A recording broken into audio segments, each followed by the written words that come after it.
In this video, I will explain how to segment and blend words. Segmenting and blending, or sounding out, is the best way for children to learn how to read unknown words.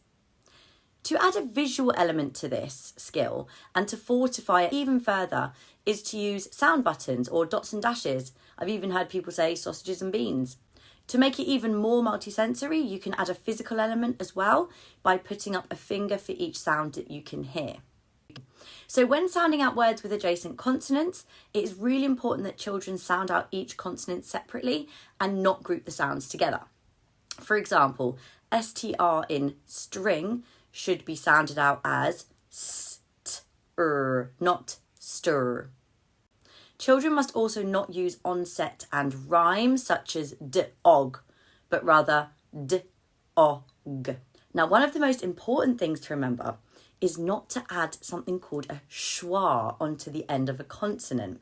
So you've got consonants like t or d or g. It's really important not to say t or d or g. You have to say it as the single sound that it is, t, d.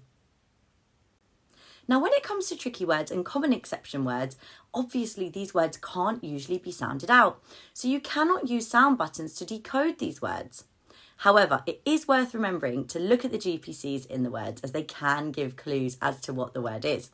So, for example, in the word want, you do have w and an n and t.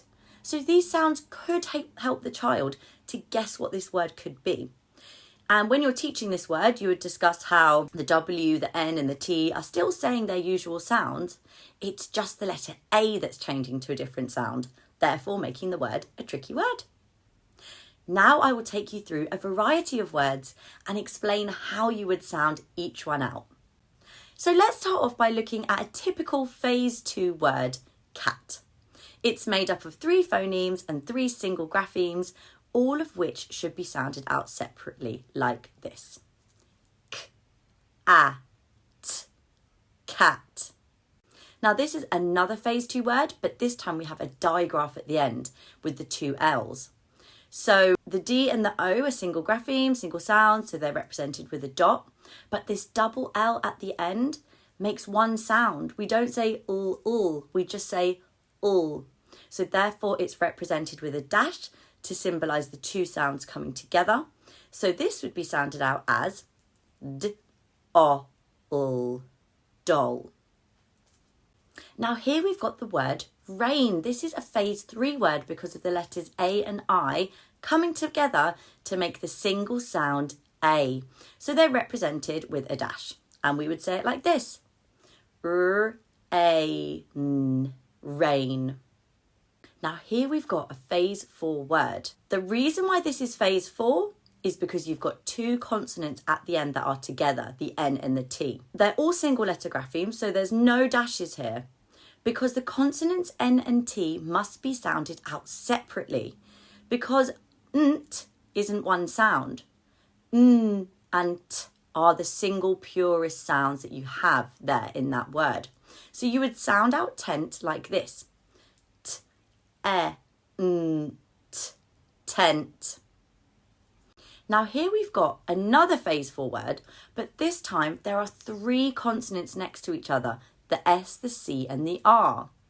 Now again, we do not say skur. You sound out each sound on its own. So you've got sk, each, screech.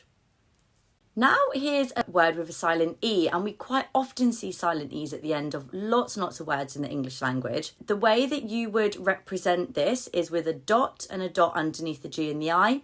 And then because the V and the E are coming together to make V, you're going to join those with a dash. And we would say g-i-v, give.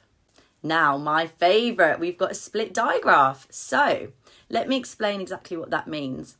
Usually when together, the letters O and E make the single sound O, if you imagine the word toes. But here, as the letter E is still causing the letter O to make the sound O, those letters are still joined together by a dash that goes underneath the letter N.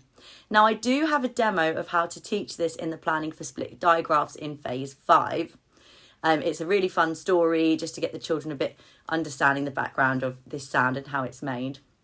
I hope that helps with your understanding of how to segment and blend words. Please make sure as always to subscribe for more training videos and information coming up.